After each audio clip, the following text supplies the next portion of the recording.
Hi, I've been doing a bit of photography lately, so I thought I'd talk a little bit about that on my blog and send you some links. Been interested in doing a bit of night photography lately. I've been experimenting with that, and it's been going fairly well. It's pretty straightforward. Stick the camera on a tripod, set the ISO settings high, and leave the shutter open for a long time.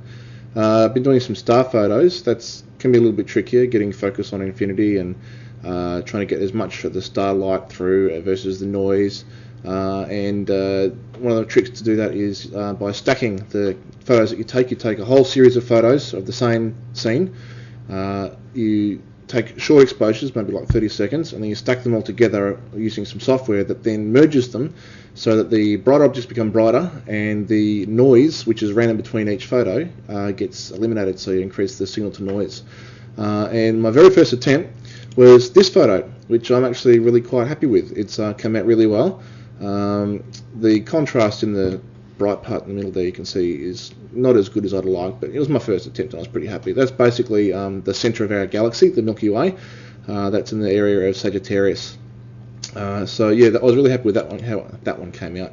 That same night I also took along the fisheye, and I took some some fun shots as well. That's a single exposure there, illuminated only by the moon, which is behind me, and the light pollution of the sky, which is lighting the front of me.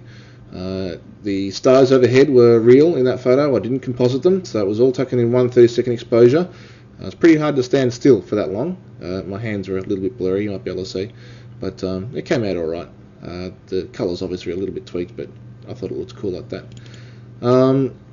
Tried a few other shots that night. Those two were the best. The other night, though, last night, I took the camera down to Stevenson's Road overpass over the southeastern, and I thought I'd give it a try, see if I could get some trails in car headlights and tail lights.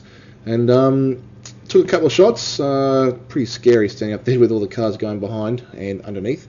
But this was one that came out. I thought that came out fairly well. That's actually what's called a HDR shot. I actually took two different exposures at slightly different settings to get the light areas and the dark areas in the same photo and merge them together so that they came out fairly well exposed. This isn't the best example of a HDR shot. I'm still practicing that technique as well, and hopefully I'll have some shots to show from that in the near future. But I'm pretty happy how that came out. I love the cool effects, the streaking of the lights. You can see the cars on either side as well going on the exit and entrance ramps. And if you look closely in the left-hand side, you can see an indicator flashing as the car changes lanes. I also stuck on the fisheye lens and pointed that over the edge and tried to get the stars in the sky at the same time as the cars. Didn't come out quite as well, but I think it still looks pretty cool. I think the distortion effect from the fisheye really helps to make the photo interesting. The perspective really looks interesting, and the curvature of the shadow and the railing of the bridge over the road came out quite well, I think.